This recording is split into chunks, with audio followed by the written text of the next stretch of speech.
Those of us who go back to the 60s can well relate to that song. And it seems as though that song could be revived today and played today and would totally fit the times we're living in. The song, the title is For What It's Worth. That's the actual title of it, For What It's Worth, done by Buffalo Springfield back in the late 60s when that song was put out. As I said, it captured the essence of the turbulent 60s, and I kind of began to come of age myself in the 60s as a teenager and began to grow toward manhood and graduate high school in 71. Today, I'm going to give you your title right up front. As a watchman, what I see and why. As a watchman, what I see and why. The ministry of Jesus Christ has been called to be a watchman on the wall. I understand that now more than ever. Pastoral ministry especially is to be that watchman, and I shall continue to do that through messages and columns that I write. If you're reading what I write, if you read the other night what I sent out, I feel duty bound to do that. You know, from the song there, what's going down? Is it clear to you? What's that sound? We better stop, children, and see what's going down. I ask all of you today as kind of a theme or SPS of this message, what is going on down here and why? What's going on and why? Can you begin to make sense of it? Many of you may say, well, it's getting harder and harder to make sense of things. Well, that's true. But I want to go into some things today. Where do I start? Really, where do I start in trying to frame this message? Because as I begin to talk about this subject, I see earth, the earth we live on, the home to us all. I see this earth now in chaos and confusion. I see earth with its people reeling in just confusion, insanity. Things are getting more mad by the moment. You know, I've written about it. I mean, where does the madness go? One may ask that question theoretically. Where does the madness go? What happens? I think we know here in this room. Those of you who are listening in, I think we've always known for decades, those of us who have been around for so long. You know, we used to think, well, these times are coming. And of course, the times are now here. And so humanity, as we look around, is descending into deeper and deeper depravity and decadence. I was reading the other day about what happened to Sodom. That is Sodom and Gomorrah. I was reading about what happened to Sodom. Do you know where Sodom's problem started? Sodom's problem started with its affluence. It started with its affluence, its materialistic approach. And as affluence becomes greater and greater with a nation, the worse depravity you begin to see. And that's what we see with America. As we have gotten more and more affluent over the decades, the very blessings that God blessed us with has been a curse to us because we have not treated them as a blessing, but we have allowed them to be a curse in that we have forgotten God. You can read Deuteronomy chapter 8 sometimes. Jot it down. Deuteronomy chapter 8 sometimes. I will move rapid fire today. Hope you'll keep up. Write scriptures down. I'm going to cover a lot of ground. I'm going to quote a lot of scriptures. Write them down. I will repeat them as I do. Let me begin to paint the picture. I want to start to paint this picture today. And I want to paint, as was said by a man long ago, I want to paint in bold colors. I want to paint in bold colors what I see as a watchman, because I know that's what I am. I'm a watchman. And I'm the one, most of all, the pastors, most of all, are the ones to cry aloud. And shame on pastors who don't do that. So I want to start talking about it. If America could be viewed as a home, we are one big old broken, dysfunctional home now. If America could be portrayed as a home, and it is, it's a home to us all. It is a broken, dysfunctional home and getting more dysfunctional all the time. You name the problem, we've got it. Whatever the problem is, we've got it. And the problems are becoming more and more magnified. These problems are not going away. They're not going to go away. These problems are going to become more magnified because there's something in the nature of man called human nature, carnality, hostility to God, that is getting worse and worse. And I will come to that later as to why. Right now, the whole moral and social order is absolutely being ripped apart. Hey, stop, listen, everybody. What's that sound going down? It's the sound of our whole moral and social order being torn asunder, ripped apart, right from in front of our view. It's out with the old. Get rid of the old. All the old is outdated, archaic. We're living in council culture. It's everything new now. Don't you know, brother? It's all about the new morality. The first time I heard that term, new morality, was as a teenager. Every new and perverse lifestyle is being promoted. Right is wrong. You know that? Right is wrong. Wrong is right. You remember in the song, the line in the song, everybody can't be right if everybody's wrong. And it seems everybody out here has got their own truth, their own rightness. I'm reminded of Judges, the book of Judges, the last verse. It's verse 23 in the last chapter of Judges.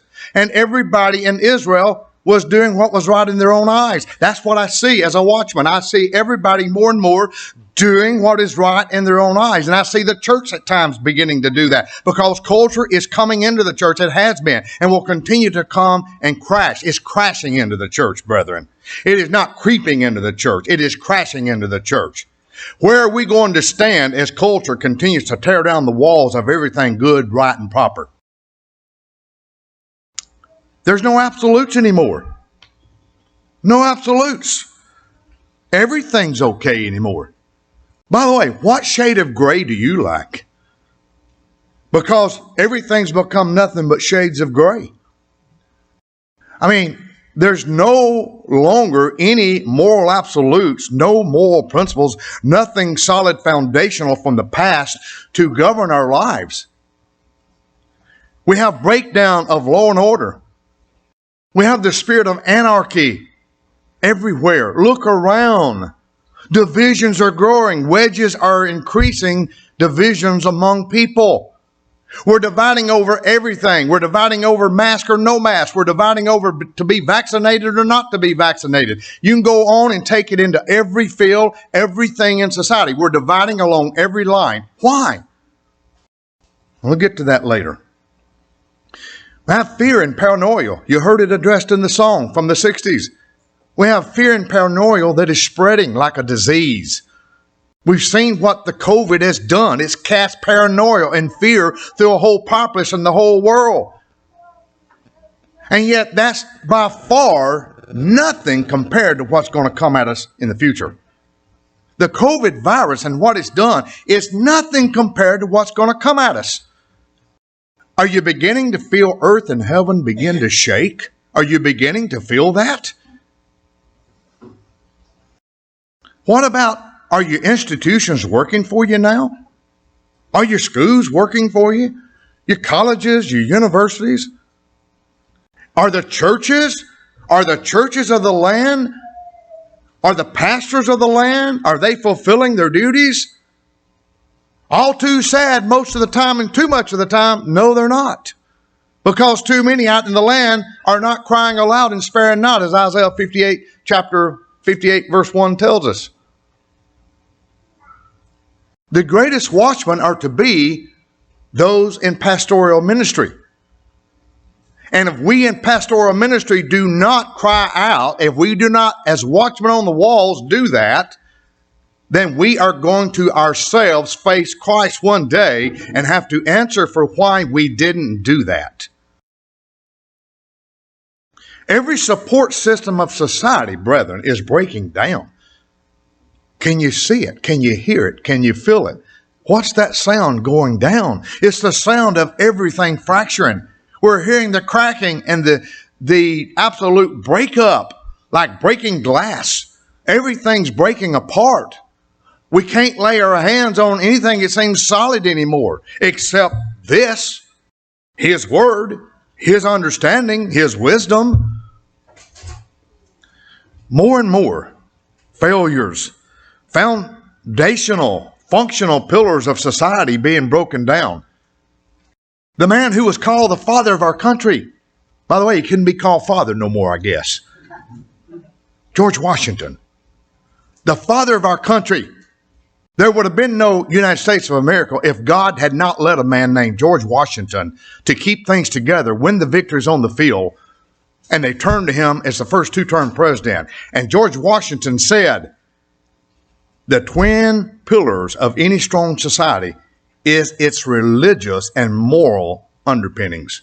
Those are the two twin pillars of every strong civilized nation. We had those as our underpinnings at one time, and that whole essence is being ripped away, and it's being done by design. Brethren, these things are not happening by happenstance or coincidence. These things are being done. It's being orchestrated by a very orchestrated, planned design. And I will get to that, like I said, as time goes on in the message. You heard the story of Humpty Dumpty. These little children back here, they know who Humpty Dumpty is, I think. Parents, if you haven't told the story of Humpty Dumpty, tell your children the story of Humpty Dumpty. Humpty Dumpty is broken. He fell off the wall, had a great fall. And all the king's men and horses and whatever can't put Humpty Dumpty together again, just to paraphrase. We've got a very broken world, brethren, and there's no way to put it back together. There's no way. If your hope is in trying to put together this world back together again, if your hope is based on thinking we can put this thing back together again, you're false. You got a false hope. What's coming very soon? The Feast of Tabernacles. It's coming very soon. And what does that picture? It pictures a time coming when Jesus Christ, the only one, will come back and begin to restore this world. And it's going to take that. And I hope now more than ever, those of us who have kept the Feast of Tabernacles for decades, and most of us in this room have, are you not beginning to yearn for what that time pictures? Because that's only a foretaste of what we will go and do here in a few weeks. That will be just a sample taste test. I mean, we'll just get a sample of what's going to be on the scene for 1,000 years when it comes. What's that sound going down? It's the sound of our world, our nation fracturing, being torn down, ripped apart.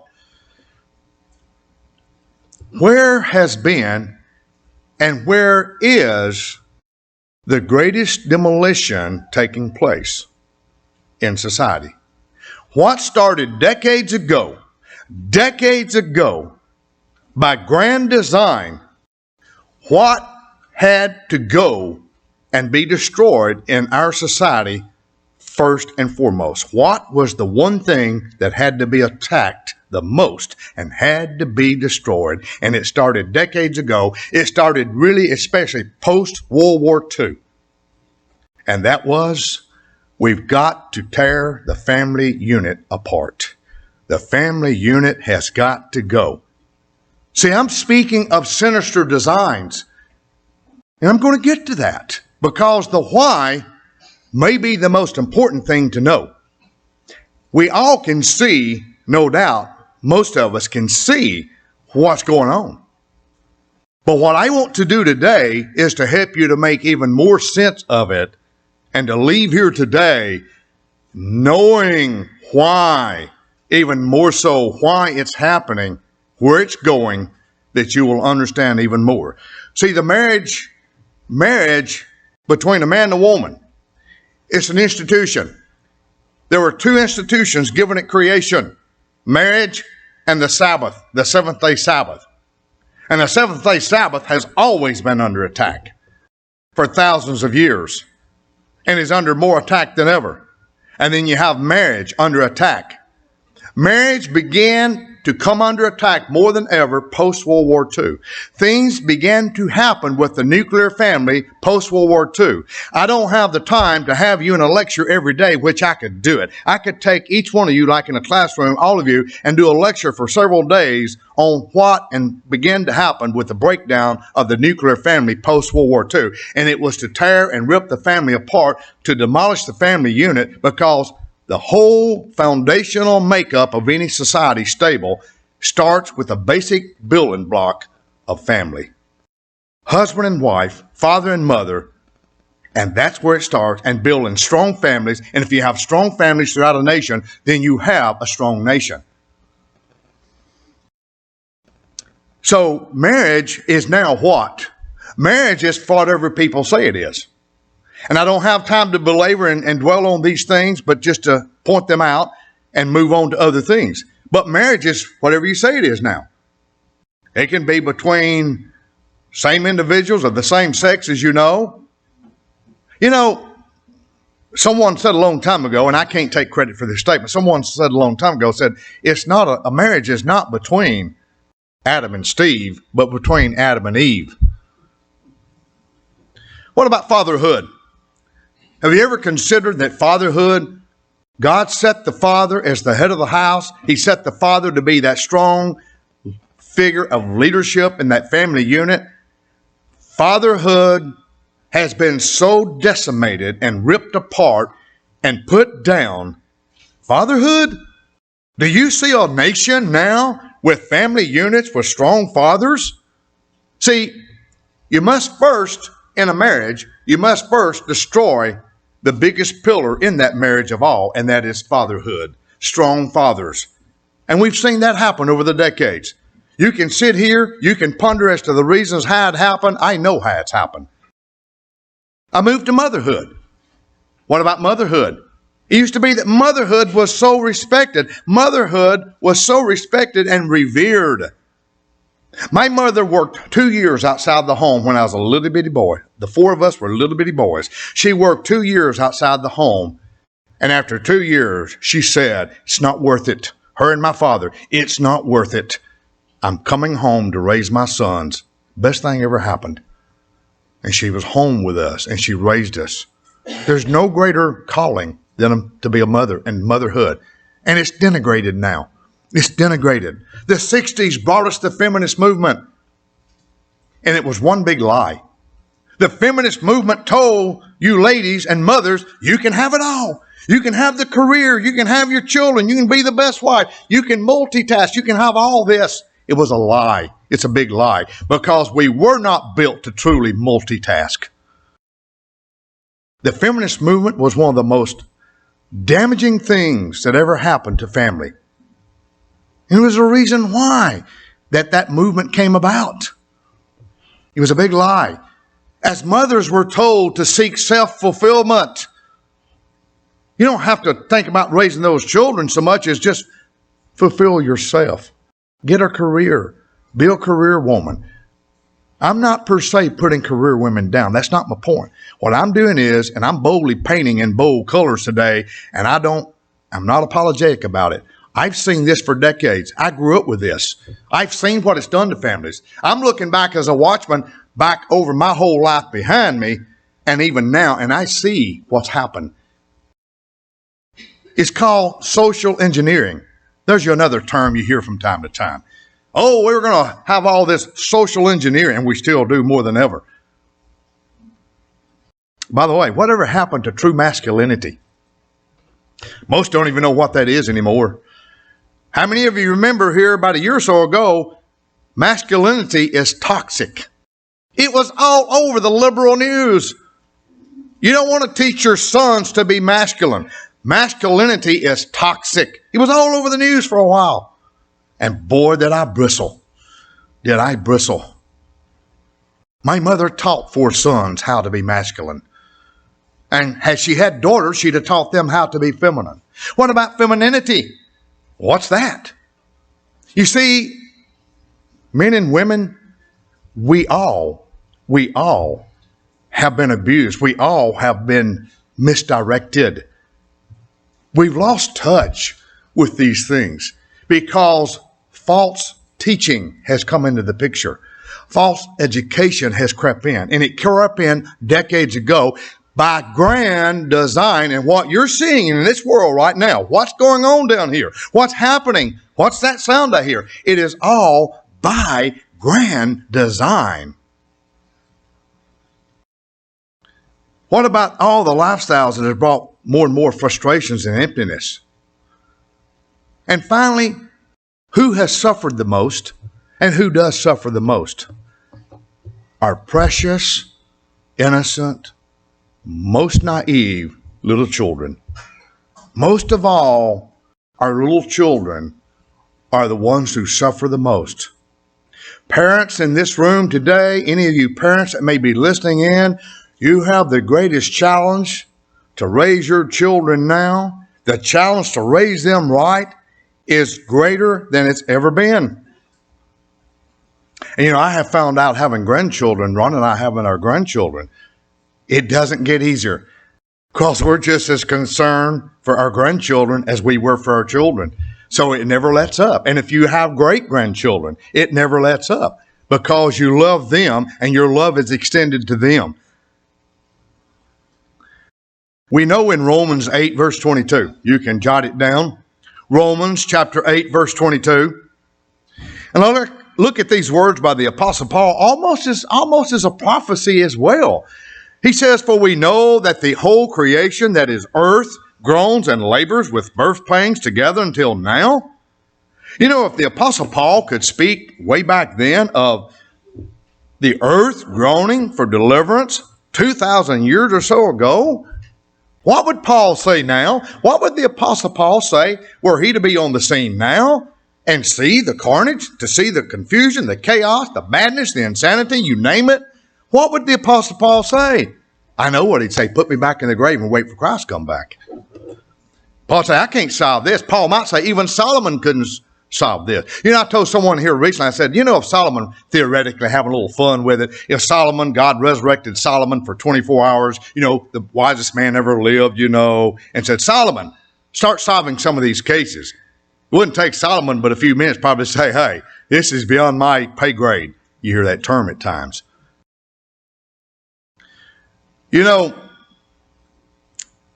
We can just feel this earth reeling and shaking. It's almost like this earth is moving experience. Everything is shaking and moving. Nothing gets still. It's like, would everything just get still for a moment? If you ever had an equilibrium attack, your inner ear or something, you have some dizziness, you just hope everything would just kind of get still, and it doesn't get still. And many of you know about this. You will maybe lay down, shut your eyes because everything is moving around you. See, our equilibrium is getting more and more interfered with. Our physical, our spiritual, most of all, we're having everything interfered with, again, by grand design. We should have known long ago and believed the prophecies, and Jesus Christ said it in the Olivet prophecy. I'll give you a verse. You can jot it down, a verse from the Olivet prophecy. How many times do we quote it? How many times will it yet be quoted? And how many times does it need to be quoted until we just absolutely just emblazon it upon our conscious minds?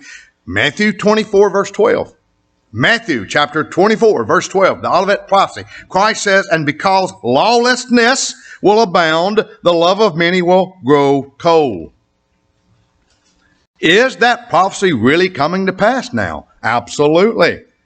Because lawlessness will abound, the love of many will grow cold or wax cold. That's why when we see all this lawlessness, we see less and less empathy of people for one another. We see wedges being driven between each other. We see family members turning on family members. We see neighbor on neighbor, citizen on citizen. Government leader against government leader. We're seeing this everywhere across the spectrum, across all aspects and segments of society, from the top to the bottom. The fracturing, the cracking, the breaking up is happening from the top to the bottom, or I might say from the foot to the head. Isaiah chapter 1 won't go there. Isaiah chapter 1, you can go back and read the whole chapter later. You're sick from head to toe. The foot can't say the head's sick, and the head can't just say the foot is sick, because the whole body is sick. And that's what we see. What about Matthew 12, verse 25? Chapter 12 of Matthew, verse 25, where Jesus Christ said, every kingdom divided against itself is brought to desolation, and every city or house divided against itself will not stand. So a house divided will not stand. That song again, lines from that song. Stop now. What's that sound? Everybody, look what's going down. Do you hear it? Do you see it? Do you feel it? Does it feel like your world is shaking more than ever? That world meaning that subworld that you live in, because all of us in this room and those listening in, we all live in what I call these little subworlds within the greater world. And when the whole world around us starts to shake, our little worlds in that world begins to shake as well. We don't avoid the shaking that's going on. Christ says, I set you among wolves, as sheep among wolves. John 17, the long prayer he gave, I don't seek to, Father, for you to take them out of the world, but to keep them from the evil one. We're of the world. We're in the world, but not of the world.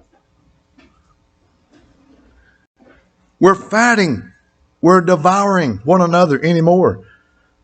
The cohesiveness, the unity, if there ever was any much, and there was at one time a bit more unity, but now it seems that how many in our world, meaning our nation, our land, how many are putting a torch to our own home? There was a time that Jesus Christ prophesied of this time to come. Jot it down again, because if I were to go to all these verses, I'd never finish. Luke 17, verse 26 through 37. You can jot these down, go back later and do your Bible study. Luke chapter 17, verse 26 through 37, where Jesus Christ, in very vivid, bold colors, paints the world that you and I now live in. A parallel world to the time of Noah's world, where he talks about a world that would come that would mirror the time and parallel the time of Noah's time, as he gives that prophecy in the last days, and such shall it be again like the time of Noah's world. And what did that world of Noah's time look like? Just jot down one verse. Genesis 6, verse 11. Genesis chapter 6, verse 11. The earth was also corrupt before God, and the earth was filled with violence. What's that sound going down? Everybody look. What do you see? What do you hear? Do you see the sound of violence and hear the sound of violence, one upon the other? Do you see in the streets? You see in the halls of Congress? Everywhere you look, you see what? You see animosity, hatred, resentment. There is a spirit of anger that now fills this whole world, and that spirit of anger and that spirit of murder is growing exponentially by the day, the week, the month, the year. And again, a reason for it. A reason for it. The noise of battle, of humanity warring against humanity. We will turn to 2 Timothy, the prophecy of the Apostle Paul for the end days. 2 Timothy. I think it's been a long time since in a message I've actually gone to this prophecy by Paul and in a sermon message. So go there with me. 2 Timothy chapter 3. Paul gives this prophecy of our time, the end time, the last days. 2 Timothy chapter 3, verse 1. But know this, that in the last days perilous times will come, for men will be lovers of themselves, lovers of money, boasters, proud, blasphemers, disobedient to parents, unthankful, unholy, unloving, unforgiving, slanderers, without self-control, brutal, despisers of good, traitors, headstrong, haughty, lovers of pleasure rather than lovers of God, having a form of godliness but denying its power, and from such people turn away. You know what? I'm going to stop right there, because that gives you enough from that prophecy. You can later go back and read those other verses that follow it. A prophecy that Paul gave. See, Paul was looking forward under inspiration. Paul was looking forward 2,000 years or so ago, looking forward by prophetic discernment from the Holy Spirit to see down to our times today. And make no doubt about it, we are living in the last days. Days as in terms of the times imminent before the second return of Jesus Christ. What about, you can jot this down, same 2 Timothy, the same letter, chapter 4, verse 1 through 5. 2 Timothy chapter 4, that follows that chapter I just read from, verses 1 through 5. I won't go back and read all those verses. You can go back there later, but I give you a summation, what Paul is saying in those verses. He is saying that every sound teaching and principle, foundational principles to live by, will be under attack, and no one will be listening to sound doctrine anymore. But with itching ears, as he points out in those verses, with itching ears they will seek to embrace and accept those things which are not correct for proper teaching and edification. In other words, false teachings, false doctrines. Itching ears to hear something new. I hope all of you here today and listening in, I hope that you don't sometimes come to church thinking, well, I hear all about this old stuff all the time. I hope I can come to church today and they'll tell me something new. Well, you know what? I will try to give you something new if he gives it to me.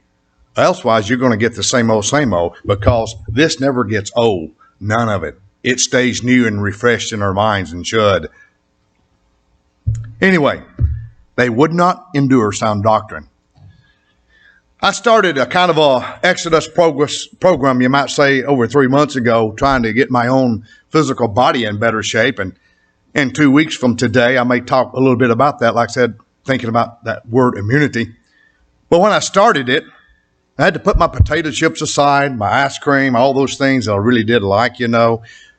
Rhonda said to me, she said, Gary, if it tastes good, spit it out.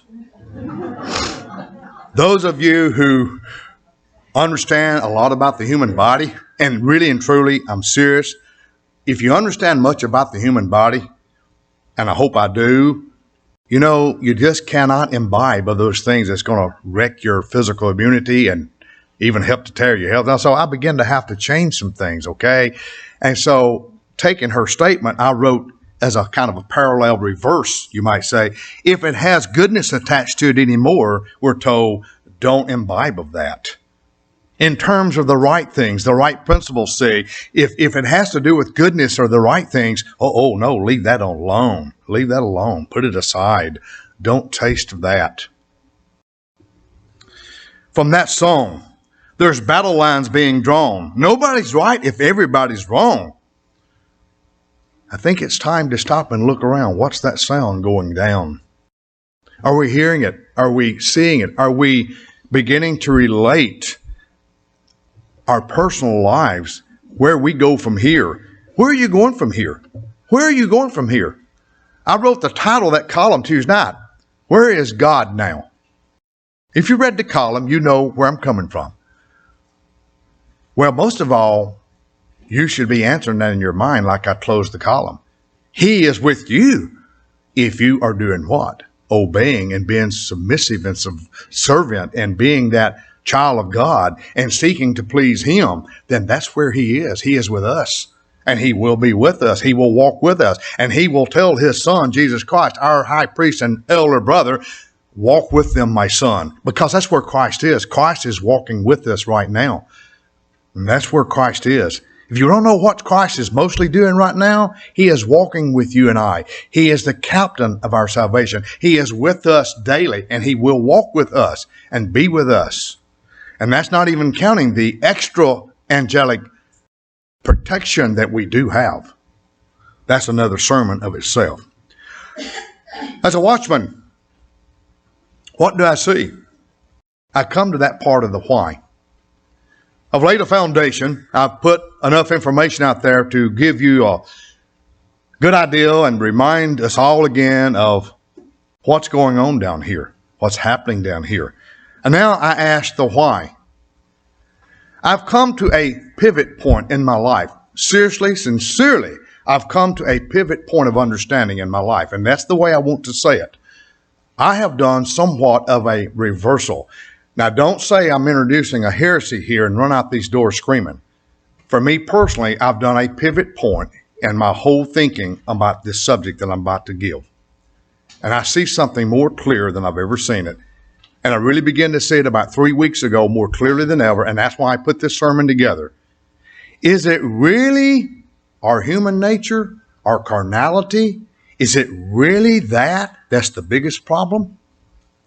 Is human nature, carnality, the real issue and the biggest problem of why this world is in a mess? Is it? Let that seep there in your consciousness a moment.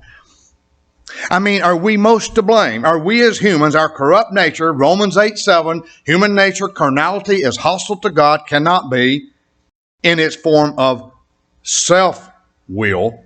It's only when we turn our will over to God and yield our life to God and let God in Jesus Christ dwell with us, tabernacle with us, only then do we begin to change our life. But I ask, is the problems on this earth right now, are they mostly our fault as humans and all mostly because of our human nature?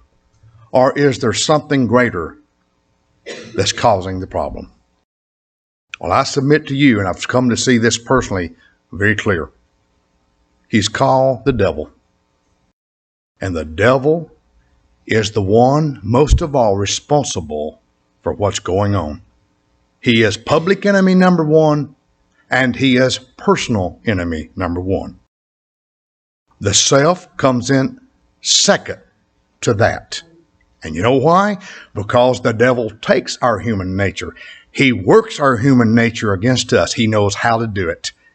I hope you get that and understand it. The devil knows exactly with each one of us, every one of us. He knows exactly our nature. He knows exactly how to motivate us to transgress, to sin. He knows your weaknesses. He knows what he cannot test you on. He knows what he can test you on.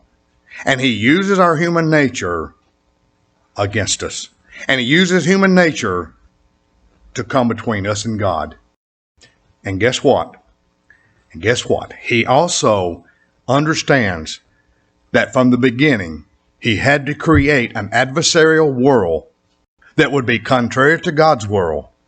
So let me begin to just kind of walk you through some things, write these things down, scriptures, what have you. He is the great adversary. He is the great tempter. He is the father of all liars. Just jot this down. Isaiah 14, verse 12 through 17. Isaiah chapter 14, verse 12 through 17. Jot it down, go back, look at it later if you haven't. As Lucifer, God had a perfect universe. Everything was perfect, created in his perfection.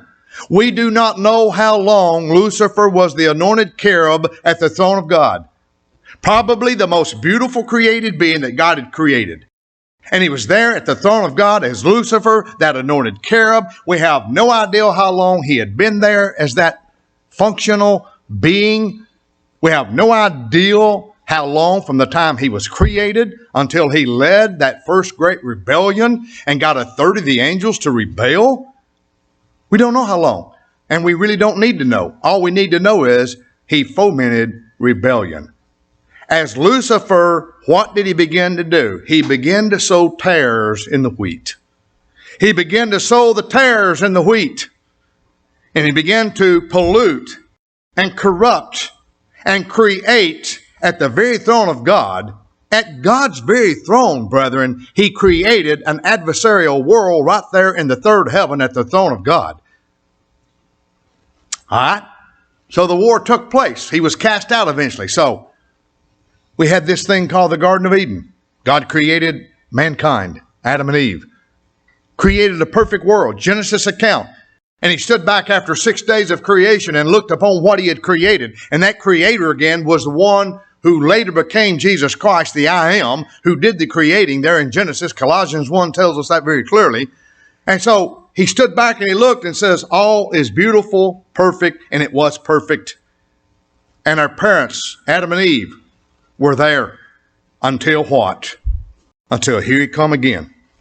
Here he came again to corrupt, not only to corrupt what God had created in his perfection, but to create an adversarial relationship between man and God. And there has been an adversarial relationship between God and man ever since. And then also was created adversarial relationship between the man and woman, husband and wife. And we've had that ever since. You see, he sowed the tares in the wheat again. He sowed the tares in that beautiful, perfect Garden of Eden. And he created hatred, resentment, shame, because sin brings shame and degradation. He sowed seeds of enmity between man and God. What about Job? Job minded his own business, a righteous man before God. Don't need to go back there. You should know the story well. Job was a righteous man before God, and Satan was angry. Why was he most angry at Job? He was most angry at Job. See, he took out on Job what most of all he hated in his very creator. See, he saw in Job most of all the righteousness of God. And what he was most seeking to destroy and attack was God in Job. And he hated that righteousness of God that was in Job. And that's what he wanted to stamp out and destroy. Job was just a human being. Had it been any other human being with that same righteousness, it would have been the same thing. I hope we're beginning to picture this devious mind and this arch enemy that we have called Satan the devil. He came to destroy God's righteousness. And that's what he's trying to do with you and I, the church. He is trying to destroy most of all God's righteousness in you and I. He is seeking most of all to remove that from you and I. And he will do it if we're not on our spiritual toes. If we're not up on our spiritual toes, he will remove it.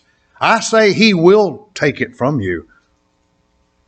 So he came and he tested Job. And you know the rest of the story without taking the time to go through it. What about, jot down 1 Chronicles chapter 21, verse 1. 1 Chronicles chapter 21, verse 1. You have a scripture on the radar. You have this little bleep on the radar, just this one little bleep, and if you're not paying a lot of attention, you miss it. But it set the whole stage for why David numbered Israel. Why did David commit the most heinous sin of all? It wasn't the lying, the murder of Uriah, the Bathsheba, adultery. Those were big sins, but that was not the greatest sin that David committed. The greatest sin was numbering Israel that ultimately cost 70,000 lives. Why did he do it? It was his pride. It was David's pride. Pride in his might, his king, his army, which is what, brethren? That is a matter of faith. See, David did not have the proper faith in place. We cannot please God again without faith. And so it says here in that verse 1, Satan stood up against Israel and moved David to number Israel. Satan moved David to number Israel. Do we need any more explanation? Was it David's carnality and human nature most of all to blame? Not when you read that. Satan used the motivating human pride. You see, he used his human nature, David's human nature, of pride to do that. David later came to see and understand that, and how he must have loathed himself that 70,000 innocent lives died because of what he did, all because of his pride. What about Luke 4? Jot it down. Luke chapter 4, verse 1 through 13. Luke 4, chapter 4 of Luke, verse 1 through 13. Story of Jesus Christ fasting for 40 days and 40 nights there. And the whole time, the devil there. How would you like to be preparing for your earthly ministry? You are God in the flesh. Emmanuel come down to dwell with us. And how would you like to have been in Jesus Christ's shoes for 40 days and you're having to deal with the devil tempting you every way you turn? And brethren, make no doubt about it, Satan was pulling out every stop, so to speak, to stop the mission before it ever got off the ground. Because Satan understood, if I can stop this now, if I can get Christ, the Son of God, to in one point sin or transgress, the plan's over. Remember, James says, the book of James, letter of James, Christ's brother, if you sin in one point, you have sinned in all. He understood, all I have to do is, we use that term, trip him up one time and it's over. Christ knew that. 40 days and Christ endured and prevailed over the devil, as you know. So he came there trying to stop a mission before it ever, so to speak, got off the ground. What about Ephesians chapter 2, verse 2? Ephesians chapter 2, verse 2. All my life, how many times this verse has been given in sermons I've read, how many times? Let it be emblazoned on your remembrance forevermore, when Paul says that he is the prince of the power of the air, who now works in the sons of disobedience. I'm going to say that again. The prince of the power of the air, who now works in the sons of disobedience. And I'm going to make this bold declarative statement, and I'm going to paint in bold colors and lifting the voice like a trumpet to say it. Satan is now using the social media platforms in a way to do the kind of damage that could not have been done 40 years ago. He has the perfect avenues now to work his wiles and trickery, is using social media platforms. I see it clearly. As a watchman on the wall, I see it clearly. And I've seen it for a long time. And if you're on Facebook or any of the other mediums, you need to be very aware of what you post and how it can affect other people, because when you post something, it goes viral. You know that. Satan is having a heyday. It's become his workshop. How do you think that when the beast power comes together one day, how do you think it's going to come about? I just sent a column the other night. What they done to that church group up in Portland last weekend, I put it in the column. They coordinated it through what? These social media platforms. They couldn't have done this 40, 50 years ago. The prince of the power of the air. That means broadcasting. He is broadcasting now. He has the perfect avenues almost to broadcast through. And he will use us. He will use us even in the church. And he will work on your human nature and our human nature. And he will get you sometimes to post something that you shouldn't post.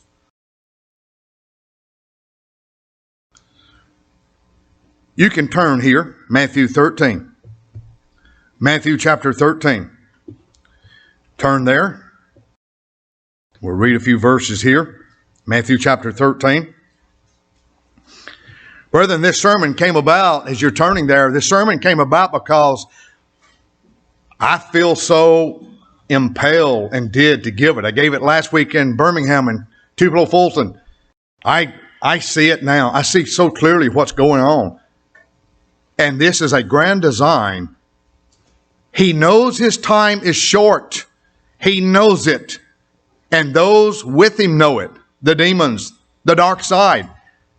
Why are we seeing such hatred and resentment and the spirit of hatred and murder in the world around us? And it is growing, the violence. That's what happened in Noah's time, and God destroyed it. Why are we seeing it? Because he's more and more invading the thoughts and hearts and minds of everyone around us. And he's dividing people against people. That's how he does. That's his wiles. You read the wiles and trickery of the devil. It all has to do with he knows exactly how to pit you against someone else. And he's going to pit you and I in the church. He's been doing, and he will continue to do it. And he will pit you and I in the church in any way he can. And he will drive a wedge between you and I in the church in any way he can. Because he understands perfectly, you might say, how to drive wedges. Matthew 13. I would just want to drop here to verse 37. Jesus Christ here speaking. He who sows the good seed is the Son of Man. Verse 38. The field is the world. The good seeds are the sons of the kingdom. But the tares are the sons of the wicked one. And in verse 39. The enemy who sowed them is the devil. And the harvest is the end of the age. And the reapers are the angels. Jesus Christ leaves no doubt who is the one who is sowing the tares. Tares of division and animosity, sowing an adversarial world. He has got brethren. That is the devil. The devil must.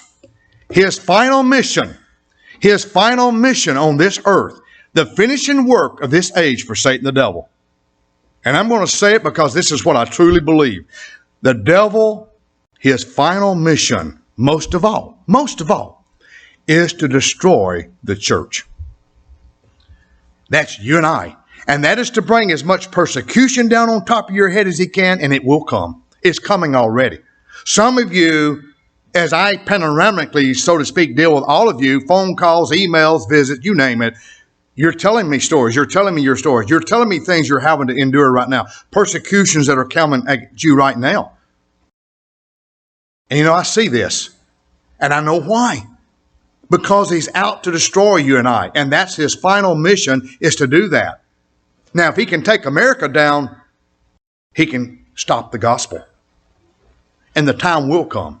I don't know when. The time is coming where the gospel will be shut down in America. I don't know when. Could be sooner, could be later, but it's coming. We will not always be able to meet like we're meeting today. We will not. Prophecy tells me so. And that's not even talking about discernment.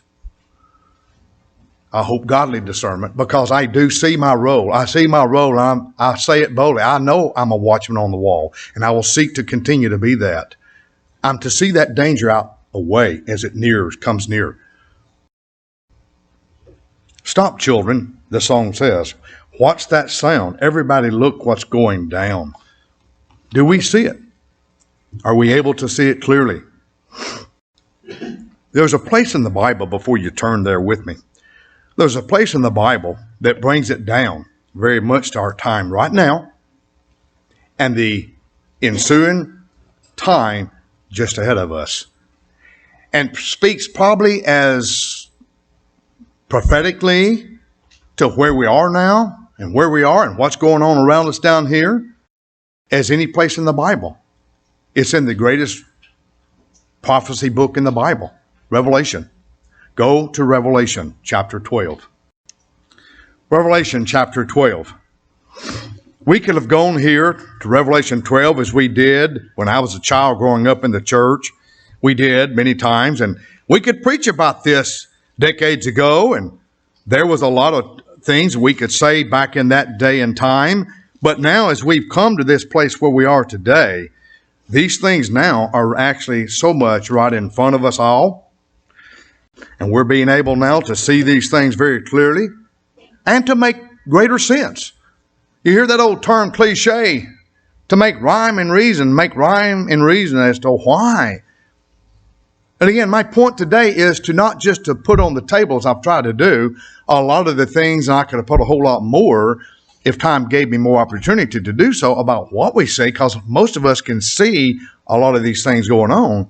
But to understand more deeply, is it really us? Is it really us as human beings? Are we really our greatest enemy? No, the devil is. Brethren, you cannot believe how much better it's going to be in 1,000 years when he and his are not around for 1,000 years. You'll still have human nature. Why does it get so much better? Why is the plan to put them away for 1,000 years? Because the Father and Jesus Christ know and understand. We can work with human nature, but with the devil and his around, it's going to be almost impossible. We're coming up to the Day of Atonement. I will be with you here on the Day of Atonement with hopefully Mr. Martin here. And I don't know what Mr. Martin will give. I might put a bug in his ear. But that's one of the big pictures of the Day of Atonement, is he will be bound for 1,000 years to be with us no more. To be sent to the pit with those others, to the pit. Can you imagine their gnashing of teeth when they have to be all together for 1,000 years before they're let out again for a short season? Why is persecution heating up? And it is and will. Because he's angry. Here in Revelation 12, drop down to verse 7, break right into the context. And war broke out in heaven. Michael and his angels fought against the dragon, and the dragon and his angels fought. But they did not prevail, nor was a place found around for them in heaven any longer.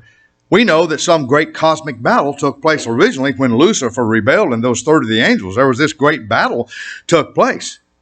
But we cannot know. We cannot know how many times that Satan, the devil, at one time was allowed to come to the throne of God. We knew he came to the throne of God with Job. And we know that he had discussions with God at that time. But we just know that at one time that rebellion caused this great war, and they were cast out.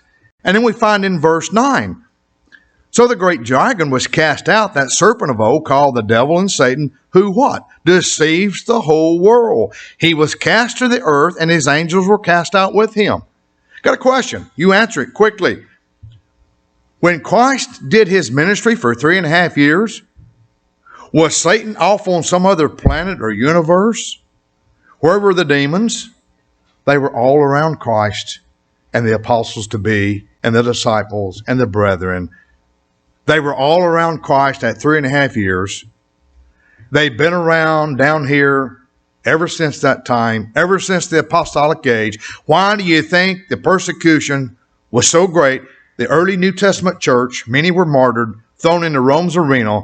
What was really behind that? It was the devil and his, as the devil was trying then to stamp out the church. He's been trying to stamp the church out ever since. He tried to stamp out the mission in the wilderness for 40 days and nights before it ever got off the ground, but he did succeed. And he did succeed in stamping the church out before, and he will never succeed in stamping the church out. Matthew 16 tells us the gates of hell will not prevail against it, Christ says. The church will endure.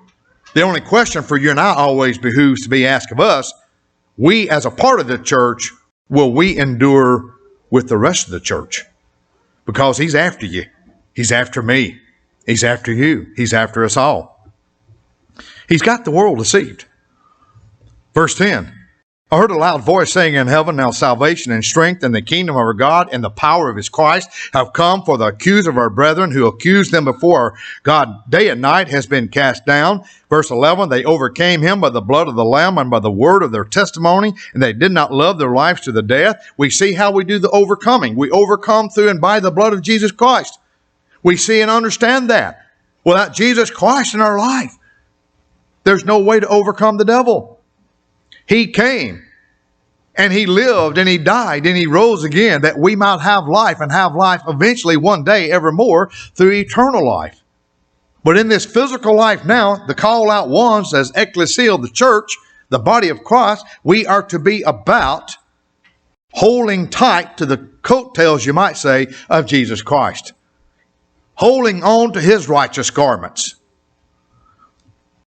Verse 12. Therefore rejoice, O heavens, and you who dwell in them. Woe to the inhabitants of the earth and the sea, for the devil has come down to you having great wrath, because he knows that he has a short time. Brethren, that's what's going on right now. Woe to the inhabitants of the earth.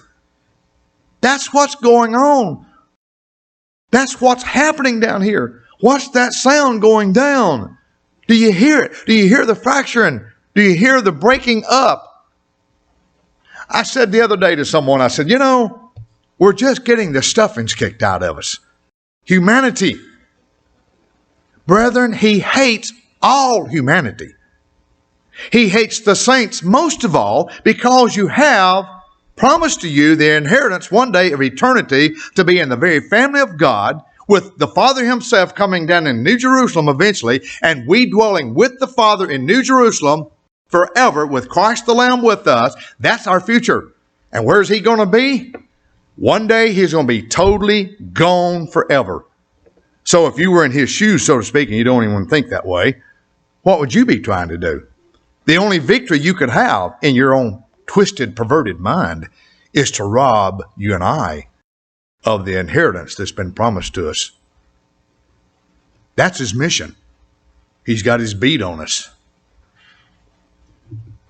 We've come to a time ahead. Verse 13, brethren, this is a time ahead, a prophecy of yet a time ahead. When the dragon saw that he had been cast to earth, he persecuted the woman who gave birth to the male child. Now, a certain amount of this has already been going on, yes, for 2,000 years. But verse 14, we see something here. But the woman was given 2 wings of a great eagle, that she might fly into the wilderness, to her place, where she is nourished for a time and times and half a times from the presence of the serpent. Let me pause. Very clear. Very clear. This is not the revelation of John. This is the revelation of Jesus Christ to John the Apostle. And so we see here a time coming when there will be a fleeing church, and Satan seeks to destroy the church, a certain group of the church that God will take to a place of safety, and the devil seeks to stomp that out, destroy it. What happened at the Red Sea? Pharaoh's army came out to destroy, and what happened? The ocean swallowed up the army that pursued the woman. Because Stephen says plainly in his Acts chapter 7 sermon that Israel was that congregation in the wilderness. God caused Pharaoh's army, influenced by Satan the devil, to be swallowed up as it pursued the woman there in the wilderness. And it will happen again. We go on reading here. So the serpent spewed water out of his mouth like a flood after the woman, that he might cause her to be carried away by the flood. But the earth helped the woman, and the earth opened its mouth and swallowed up the flood which the dragon had spewed out of his mouth. And I just described that. That same analogy, that same type happening occurred that day at the Red Sea. By the way, doing some study reading on Moses this past week, and I can assure you, based on what I studied, Moses knew. He knew that God was about to perform a dramatic miracle. Moses knew that God was going to deliver them, whether he had to do it through that Red Sea or whether he took them in flight in the air over those mountains. He knew that God was going to deliver them. That's why he said to Israel that day, stand still and see the salvation of God. I say to us here today, and I use those same words, and you listening in, stand still in the times we're in and ahead, and just continue to watch the salvation of God work for you and work out for you.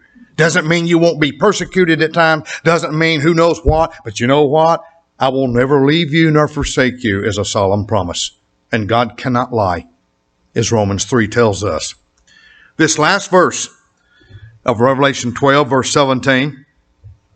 And the dragon was enraged with a woman. Did you get that word? Enraged. Let me say something.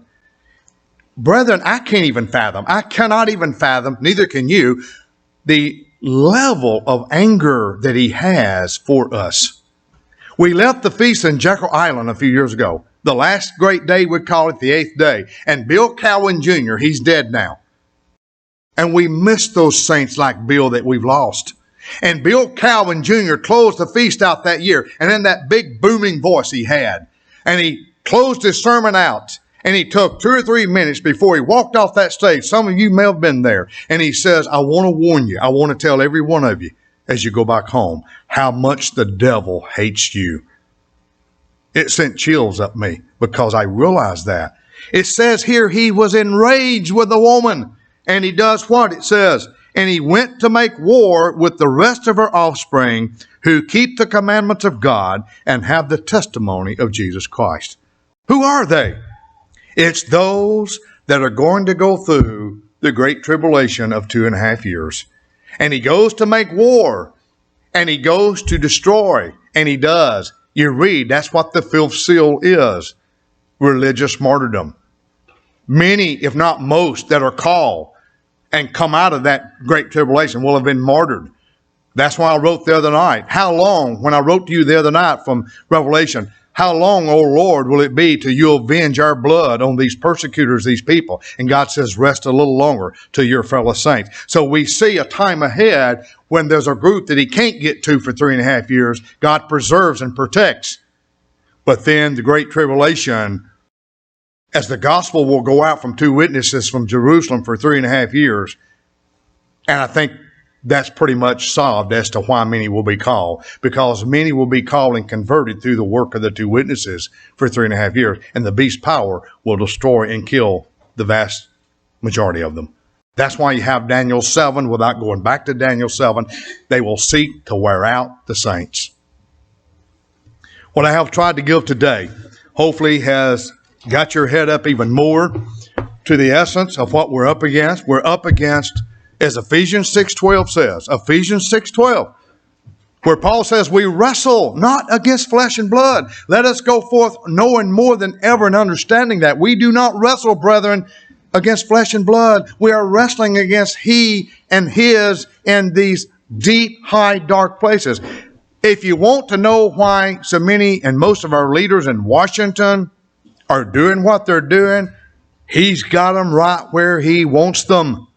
They are doing his bidding. That's why you have these maniacal decisions being handed down. This is why the executive branch doesn't work anymore. The legislative branch of our government doesn't work anymore. The judicial branch doesn't work anymore. It's all been broken. It's all broken, and it cannot be put back together. And it will take Jesus Christ coming back, and for 1,000 years, with us the saints rolling our sleeves up and saying, let us be about the work of restoration that you find in Acts chapter 3, verse 19 through 21. Acts 3, verse 19 through 21, where Peter says, Christ must wait in heaven to the times of restoration of all things. And that's why the coming Feast of Tabernacles, we should all look very much forward to it, is a time when that time begins with Christ coming back. What's going on down here? What's that sound? I hope you know more today.